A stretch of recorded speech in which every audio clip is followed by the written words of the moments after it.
बहुत खूब। सभी लोगों को सादर नमस्कार। और अजय साहब जानते हैं आपका आर्ट इंस्टीट्यूट बीसलपुर के अंदर बहुत अथक प्रयास से लगा है शिक्षा देने में, और हमारे यहाँ से भारत के लिए समर्पित बहुत से सेवक भी निकले हुए हैं। तो एक छोटा सा आपके लिए वक्तव्य है। हो चुका आगाज रणका, हो चुका आगाज रणका, युग बदलने की तैयारी है और इतिहास वही बदलेगा जिसका संघर्ष जारी है। तो इसी संघर्ष को जारी रखते हुए हम लोग आपकी सेवा में तत्पर हैं। और आज अब बहुत खुशी का मौका है एक ऐसे बच्चे को बुलाने का हमारे पास जो देश की सेवा में समर्पित है, लगातार लगा हुआ है और हमारे यहाँ से ही निकला है। अब चलिए उससे ही पूछते हैं कि वो कहाँ पर है इस समय और क्या कर रहा है। तो शेखर शुक्ला जी, आइए, स्वागत है आपका हमारे प्रोग्राम में। इसमें राहुल जी आप भी आए हमारे पास। और पहली बात तो आपका बहुत बहुत स्वागत हमारे चैनल पर, क्योंकि आप जैसे देशभक्त लोग जो हैं, आप वायुसेना में हैं, तो कीमती समय निकाल के आप यहाँ आए और आपके लिए भाई हम शुक्रिया अदा जरूर कर सकते हैं। लेकिन आपसे ये चाहेंगे कि कैसे भी करके आप हमारे बच्चों को थोड़ा सा मोटिवेशन भी दें और उससे कुछ प्रश्न राहुल सर आपसे पूछेंगे बस। धन्यवाद शेखर जी, आप यहाँ आए, बहुत अच्छा लगा कि मुझे मौका मिला आपके साथ बात करने का। और आपको सर ने जो मार्गदर्शन दिया था आपके समय पे, तो सर तो सबको ही मार्गदर्शित करते हैं। और पहले आप ये बताएं कि सर का मार्गदर्शन आपके लिए कितना महत्वपूर्ण रहा आपके जीवन में। अगर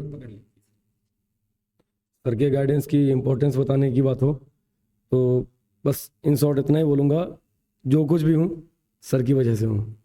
क्योंकि मैंने किसी भी कॉम्पिटिटिव एग्ज़ाम की कोई तैयारी नहीं की कहीं भी। जो सर ने पढ़ाया बस उतना ही मैंने पढ़ा है। ये एक सच्चाई है, इसको बहुत से लोग नहीं मानते हैं, लेकिन सच्चाई ये है कि अगर आपने वो पढ़ लिया जो सर ने बोला है तो आपको कॉम्पिटिटिव एग्जाम्स की तैयारी करने की कोई ज़रूरत नहीं पड़ेगी।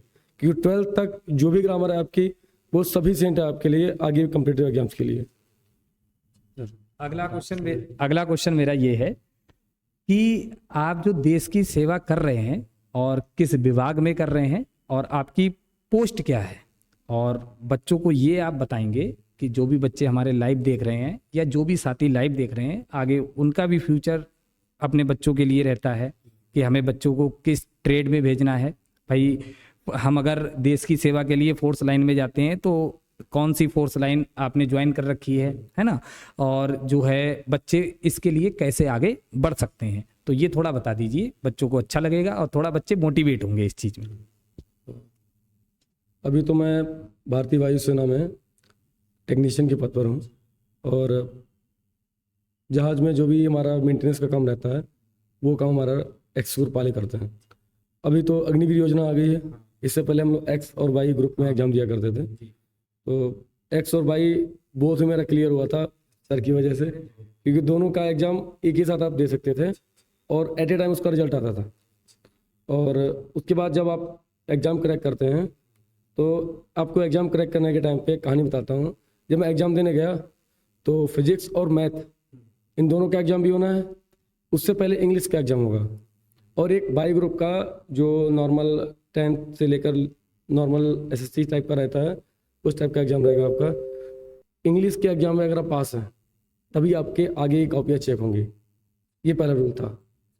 तो जब मैं क्लास से बाहर निकला हूँ एग्ज़ाम देके, ये कन्फर्म था इंग्लिश में तो हो ही जाएगा, आगे का नहीं पता मुझे। क्योंकि ये मुझे अच्छे से पता था कि आगे अगर नंबर थोड़े कम भी होंगे तो इंग्लिश मेरी मेरिट उठा देगी, क्योंकि इंग्लिश क्लियर था मेरा। और सेम भाई साथ में मेरे साथ एग्जाम दिया था, सेम उसका भी यही था कि अगर इंग्लिश हमारा एकदम क्लियर है, दोनों एग्जाम क्लियर तो दोनों एक्स वाई बोथ क्लियर हो, और दोनों का एक्स वाई बोथ क्लियर हुआ था। अच्छा, तो आप किस विभाग में हैं, एक्स में या वाई ग्रुप? एक्स ग्रुप में, टेक्नीशियन बोथ। वो भी जी। अच्छा, दोनों का सेम ग्रुप? दोनों का सेम, बस तो ट्रेड हमारी अलग है। ये बताएं, जो सर मान लो पढ़ाते थे वही सब आता है बच्चों को? काफी बार बच्चों को केवल ये बहुत बड़ा क्वेश्चन है सबसे पहले सर, कि बच्चे ये बहुत पूछते हैं कि सर इंग्लिश बहुत टिपिकल है, इसमें क्या इंटरव्यू रहता है, ये भी आप बताएं, इंटरव्यू वगैरह है? इंटरव्यू उसमें जीडी था हमारा, साइको टेस्ट था, इंटरव्यू छोटा सा था, लेकिन इंग्लिश एक टू चीज, इंग्लिश होता हाँ इंग्लिश टू इंग्लिश रहेगा, लेकिन इतना टफ नहीं रहेगा कि आप बता ना पाओ। अगर आपने 12th की इंग्लिश ग्रामर अच्छे से पढ़ी है तो आपको कहीं भी कुछ भी पढ़ने की जरूरत नहीं है। अगर नॉर्मल वन वर्ड सब्स्टिट्यूशन आपके रहते हैं, इडियम फ्रेजेस रहते हैं, सब वही रहेंगे, कुछ बदल के नहीं आएगा। जैसा इंग्लिश ग्रामर में रहेगा 12th तक वही आपका आगे तक आएगा, कहीं कोई दिक्कत नहीं आएगी। अभी अग्निवीर योजना जो आई है उसमें भी आप अगर 12th तक इंग्लिश ग्रामर, मैथ, फिजिक्स कुछ भी पढ़े हो, उसके आगे आपको कहीं भी कोई कंपटीशन की जरूरत है ही नहीं। बस आप उतना ही पढ़ लो जितना बता रहे हैं सर। अच्छा, बस जो अपना 9 to 12 वही सिलेबस लगभग। 9 to 12। अच्छा, जिसमें जो अब अपना जो आगे अगर बात करें, जो आपने एग्जाम दिया था उसमें ज्यादातर पोर्शन 11th और 12th का आया था ना, हाँ 11th और 12th करेगा करंट जी। मतलब रहता है। अच्छा, और आप ये बताएं, जब हम देश की सेवा कर रहे होते हैं जी। तो जो कह सकते हैं जो आपकी इंटरनल एनर्जी वो कैसी होती है? इंटरनल एनर्जी वेरी हाई रहती है, क्योंकि हाँ हमको ट्रेनिंग में सिखाया जाता है हाउस द जोश, हाँ। बोलते हैं हाई सर। और यहाँ पे सर ने का भी मोटिवेट पहले से कर रखा था, ये तो है। तो अभी ऑपरेशन हाँ, जोश हाई ही रहा और आपने उसका रिजल्ट देख भी लिया। सही बात है। इसीलिए भाई अगर हम कह सकते हैं कि जो भारत की मजबूती है सबसे ज्यादा जित सेना से है, जिसमें थल, जल और वायु, ये तीनों से हम लोग कह सकते हैं इतने मजबूत हैं। मजबूत क्यों हैं?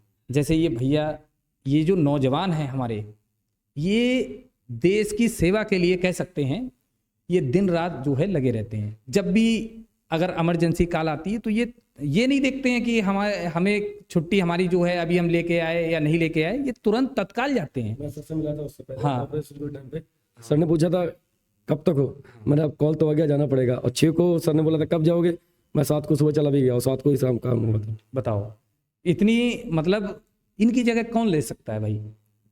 तो ये बात याद रखिए, अच्छे गाइडेंस में रहिए। अच्छे टीचर से जब आप जुड़े रहेंगे तो गाइडेंस भी अच्छे मिलेंगे। और जैसा कि आप जानते ही हो हमारे सर, मैं भी इनसे बहुत मोटिवेट होता रहता हूँ।